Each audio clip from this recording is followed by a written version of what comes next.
அனைவருக்கும் வணக்கம். Hello everyone. So இந்த வீடியோவில் நம்ம என்ன பார்க்க போகிறோன்னா, எல்லாருக்குமே ரொம்ப பிடிச்ச வெள்ளை அதிரசம் ரெசிபி தான். அதிரசத்தை பொறுத்த வரைக்கும் நம்ம ஃப்ரெஷ்ஷாக மாவு அரைச்சி பண்ணும்போது தான் அது ரொம்ப நல்லாயிருக்கும் டேஸ்ட்டு. ஸோ நான் பச்சரிசி எடுத்திருக்கேன். நல்லா குவியலாக ஒரு 2 கப்பு, அதாவது இது 200 கிராம் அளவு இருக்கும். ஸோ 400 கிராம் அளவுக்கு பச்சரிசியை சேர்த்துட்டு ஒரு பவுலில் நல்லா கழுவிட்டு ஒரு 3 மணி நேரத்துலேருந்து 4 மணி நேரம் நல்லா ஊற வச்சிடலாம். இது நல்லா ஊறினா தான் உங்களுக்கு நல்ல மாவு கிடைக்கும். இப்போது 4 ஹவர்ஸ் கழித்து நான் ஓப்பன் பண்ணுறேன். பார்த்திங்கன்னா நல்லா ஊறி இருக்குது அரிசி. இப்போ இதை ஜஸ்ட்டு தண்ணியெல்லாம் ஃபஸ்ட்டு வடிச்சிட்டு அதுக்கப்புறமா ஒரு காட்டன் துணியில் ஸ்ப்ரெட் பண்ணி கொஞ்சம் நேரம் ஒரு 10 நிமிஷம் காய விட்டால் போதும். ரொம்ப நேரம் காய வேண்டியதில்லை. நல்லா காஞ்சதுக்கப்புறமா பார்த்திங்கன்னா அந்த ஈரப்பதம் இருக்கணும். அது மெயினு.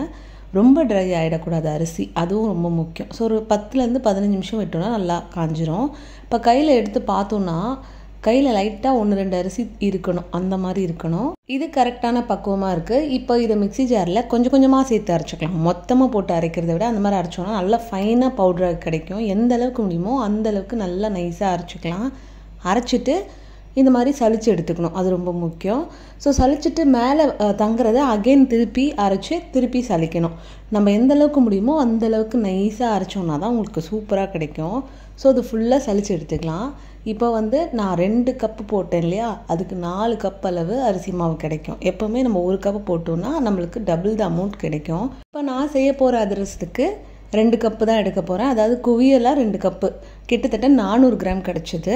மிச்சம் இருக்க மாவை நீங்கள் ஸ்டோர் பண்ணி ஃப்ரிட்ஜில் வச்சுக்கலாம். 1 வாரம் வரைக்கும் நல்லாயிருக்கும். நீங்கள் லாங் டர்மாக ஸ்டோர் பண்ணணுன்னா ட்ரை ரோஸ்ட் பண்ணிவிட்டு எடுத்து வச்சுக்கலாம். அதில் நீங்கள் இடியாப்பம் செஞ்சுக்கலாம், முறுக்கு, சீடை அந்த மாதிரி கூட நீங்கள் செஞ்சுக்கலாம். இப்போ அடுத்தது வெல்லம் எவ்வளோ எடுக்கிறதுன்னு பார்க்கலாம். 400 கிராம் அளவு அரிசி மாவு எடுத்தோன்னா 250 கிராம் வெல்லம் சரியாக இருக்கும். ஸோ பாதிக்கும் கொஞ்சம் கூடன்னு வச்சுக்கோங்க. நம்ம 2 கப்பு அரிசி மாவு எடுத்தோம்னா அதில் பாதிக்கும் கொஞ்சம் கூட வெல்லம் சரியாக இருக்கும். இப்போ வெல்லத்துக்கு தண்ணி பார்த்தோன்னா ஒரு 1/4 கப் அளவு தண்ணி இருந்தால் போதும். நிறைய தண்ணி சேர்க்கக்கூடாது. அதாவது ஒரு 25 ml சரியாக இருக்கும். இப்போ தண்ணி சேர்த்து வெல்லம் கரைஞ்சதுக்கப்புறமா சப்போஸ் அதில் தூசி மண் இருந்ததுன்னா வடிகட்டிட்டு திருப்பியும் அதே கடாயில் சேர்த்து நல்லா சூடு பண்ணி இந்த அளவுக்கு திக்காகணும். நல்லா நுரைச்சி வர அளவுக்கு திக்கானதும் பாகுபதம் செக் பண்ணணும். பாகுபதம் செக் பண்ணும்போது சிம்மில் வச்சுக்கோங்க அடுப்பை.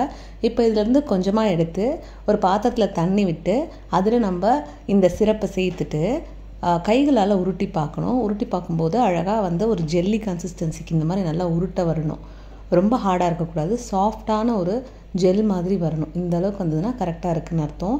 ஸோ அடுத்த ஸ்டேஜ் போகிறதுக்குள்ளேயே இதில் ஒரு 1/2 டீஸ்பூன் அளவு ஏலக்காய் தூள் சேர்த்துட்டு நம்ம எடுத்து வச்சுருக்க மாவு அரிசி மாவையும் அதில் சேர்த்து கிண்டிக்கிட்டே இருக்கணும். இமீடியட்டாக பண்ணணும். அடுப்பை சிம்மில் வச்சு தான் பண்ணணும், அது ரொம்ப முக்கியம். இப்போ எல்லாத்தையும் ஒன்றா கலந்து மிக்ஸ் பண்ணிகிட்டே இருக்க வேண்டியதான். கம்மியாக இருக்க மாதிரி தான் தெரியும் வெல்லம், பட் கரெக்டாக இருக்கும். அந்த ஹீட்டுக்கு கொஞ்சமாக இலக்கம் கொடுக்கும். ஸோ எல்லாமே ஒன்றா சேர்ந்து வர அளவுக்கு சூட்டோடையே நல்லா மிக்ஸ் பண்ணிக்கலாம். மிக்ஸ் பண்ணிவிட்டு எல்லாம் ஒன்று சேர்ந்து வந்ததுக்கப்புறமா ஸ்டவ் ஆஃப் பண்ணிவிட்டு அதுக்கப்புறமா எடுத்து ஒரு பாத்திரத்துக்கு ட்ரான்ஸ்ஃபர் பண்ணிக்கலாம். இப்போது ஓரளவுக்கு எல்லாமே மிக்ஸ் ஆகி வந்துருச்சு. பர்ஃபெக்டாக இருக்குது. இதுதான் கன்சிஸ்டன்சி. ஸோ இந்த மாதிரி தான் இருக்கணும். ரொம்ப லூஸாக இருந்தாலும் சரியாக வராது, அதே மாதிரி ரொம்ப டைட்டாக இருந்தாலும் உங்களுக்கு கரெக்டாக வராது. இப்போ எல்லாம் ஒன்று சேர்ந்து வந்ததுக்கப்புறமா இன்னொரு பாத்திரத்துக்கு மாற்றிடலாம். கை பொறுக்கிற சூடு வரும்போது எல்லாத்தையும் சப்பாத்தி மாவு மாதிரி நல்லா பிசைஞ்சு எடுத்துட்டு இப்போ தேவையான அளவு மட்டும் நம்ம எடுத்து நம்ம அதிரசங்கள் செய்ய வேண்டியதான். தேவையான அளவு மாவு எடுத்துட்டு அதுக்கு முன்னாடி கையில் கொஞ்சம் நெய் தடவிட்டு ஒரு பிளாஸ்டிக் ஷீட்லலாம் வாழை இலை அதுலேயும் கொஞ்சம் நெய் தடவிட்டு இந்த மாதிரி நம்ம தட்ட வேண்டியதான். ரொம்ப பெரிய பெரிய அதிரசங்களாக தட்டாமல் இந்த அளவுக்கு சின்னதாக தட்டிட்டு திக்னஸ் பார்த்துக்கோங்க. நான் பண்ணியிருக்க அளவு திக்னஸில் செஞ்சுட்டு அடுத்த முக்கியமான பாயிண்ட் என்னென்னா, கடாயில் எண்ணெய் சேர்க்கும் போது அதிரசம் அதில் நல்லா மூழ்கணும். அதுதான் ரொம்ப முக்கியம்.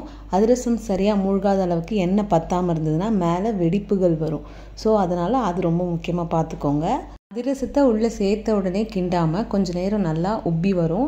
உப்பி வந்ததுக்கப்புறமா 2 பக்கமும் திருப்பி போட்டு கலர் மாறினதுக்கப்புறமா உங்கள்கிட்ட அந்த ப்ரெஸ்ஸர் இருந்ததுன்னா அதில் ப்ரெஸ் பண்ணி எடுத்துக்கலாம். நான் ஜஸ்ட்டு கரண்டிலே ப்ரெஸ் பண்ணி கொடுத்துக்கிறேன். அவ்வளோதான். ப்ரெஸ் பண்ணி எண்ணெய் எல்லாம் வடிஞ்சதுக்கப்புறமா எடுத்து சர்வ் பண்ண வேண்டியதான். இதே மெத்தடில் நான் சொன்ன மெஷர்மெண்ட்ஸோடு நீங்கள் ட்ரை பண்ணி பாருங்கள். உங்களுக்கு ரொம்ப ரொம்ப கிறிஸ்பியாக வெளியே உள்ளே நல்ல சாஃப்டான அதிரசம் கிடைக்கும். நம்ம ரெடி பண்ணி வச்சுருந்த அதிரச மாவை நீங்கள் ஏர்டைட்டான கண்டெய்னரில் போட்டு ஃப்ரிட்ஜில் வச்சிங்கனாலே உங்களுக்கு 1 வருஷம் வரைக்கும் கெட்டு போகாமல் இருக்கும். நினச்சப்ப நீங்கள் அதிரசம் செஞ்சுக்கலாம். அவ்வளோதான். இந்த தீபாவளிக்கு நீங்களும் இந்த மாதிரி சூப்பரான அதிரசம் செஞ்சு அசத்துங்க. அப்படி மறக்காமல் நம்ம சேனலையும் சப்ஸ்கிரைப் பண்ணிக்கோங்க. இந்த பதிவை பார்த்ததுக்கு நன்றி.